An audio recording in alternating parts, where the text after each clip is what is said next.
Hey everybody, Frank Zabski here, the Polish Pizziola from Fired Up Pizza Truck. Over the years, I've gotten a lot of questions about my pizza. How do I make it? What temperature do I bake it at? What's the undercrust look like? So on and so forth. So I'm going to address all that today. We're going to take you through me taking the dough out of the container into the flour, all the way to the oven, how it's baking, taking it out, and eventually cutting it up and enjoying some ah-beetz, as they call it in New Haven. So stay tuned. We're going to go inside right now and we're going to get ready. Thank you. Okay guys, back in the kitchen again. We're going to make another pie. This pie is going to be a potato and rosemary and bacon. It's amazing. It's actually one of my favorite pies. This is a Sally's special, obviously, for most of you that probably know that are from around here, but if not, they make this and they make it really well. And hopefully this is as good as theirs. So here we go. We're going to take our dough out again, out of the container, into the flour. Make a nice round, as round as we can get it. Before we take it out, put some ball bearings on here so she comes off nice. Then we take it out of the flour into our hands. We start stretching. Again, my dough is very wet. So what I try to do is I try to get the edges and I stretch the edges and I basically let gravity stretch the dough for me. And I put it in my hand. I can see where there's a lot of dough build up. All right guys, so the dough's on the peel. Just so you know, this is an 18-inch peel. So this is roughly, 17.5-inch pizza or something like that. And it's not particularly round like Wooster Street. Most of the pies on Wooster Street are not round. They're kind of football shaped.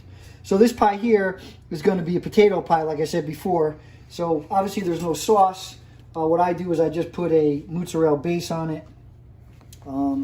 Again, I'm a little bit more generous with the mozzarella on this pie because I need a base for this because I don't have sauce. So I kind of overlap it a little bit and just keep going around the pizza until we get enough cheese on there. It's not really going to matter. It's all going to melt anyway, so we just keep going.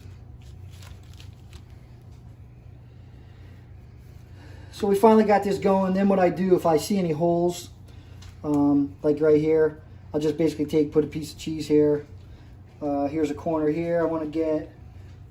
This is just kind of being a little fussy, but just how I do it.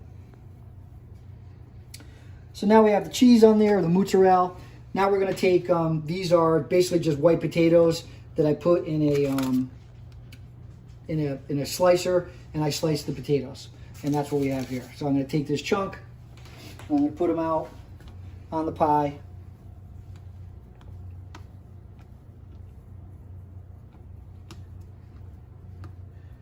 Basically kind of like a pepperoni, if you were doing a pepperoni. But that's what we got here. Put a couple more. I don't like to leave any blank spots. And next thing we're going to do is we're going to put some Pecorino Romano, freshly grated. Again, I like to do this a little generously. Some EVOO. I like to put a little bit extra on here because it's kind of a dry pie. So I like to make sure that, it's got some juice in it, as I say. Rosemary.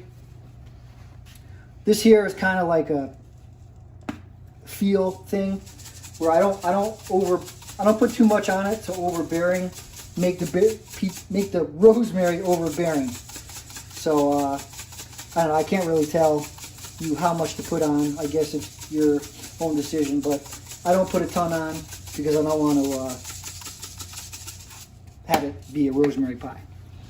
So I forgot the bacon, but we're going to get some bacon. Here's the bacon. I'm going to put the bacon on. Again, with this, it's not a lot because you don't want it to be a bacon pizza. But all these things together is magical. When we were doing parties, this was one of the pies that people actually loved almost the best. This and pepperoni. So, it's definitely something that people like. And I had it at Wooster Street a bunch of times. And I think they put onions on it, although you probably could get it without onions. I just am not a big onion person, so I never got it with onions. But this is what we have, and we're going to take it out to the oven. Okay, guys, here we are with the potato ah-beetz. We're going to go and we're going to put it in the oven and we're going to launch it.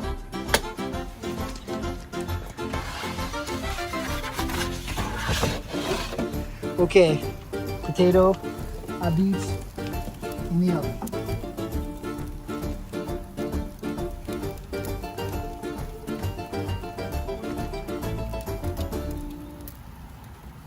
Okay, guys, we're gonna check the pizza again.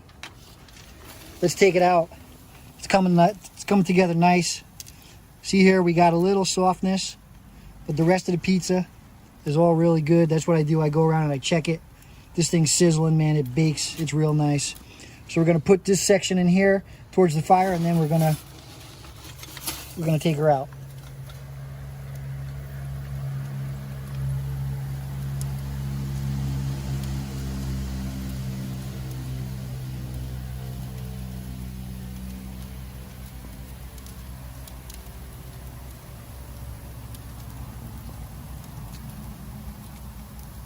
Do another check.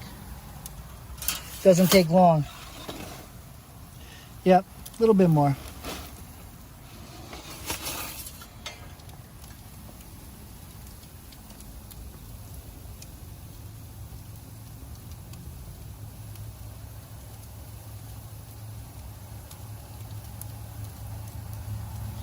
All right, I think she's ready to come out.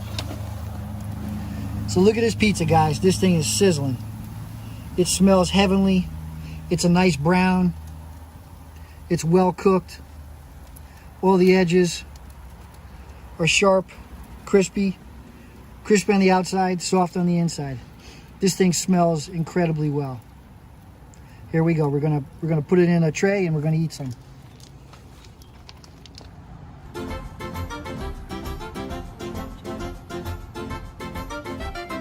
So let's cut her up.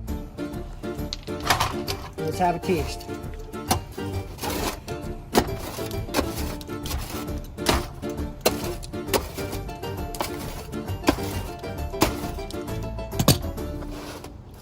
I always like to take the slices and take them apart so they don't glue together. Just a little thing that I always done. So here we have it. Again, look at this leoparding underneath. Side slice.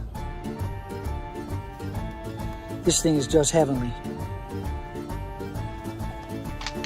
Manja, manja.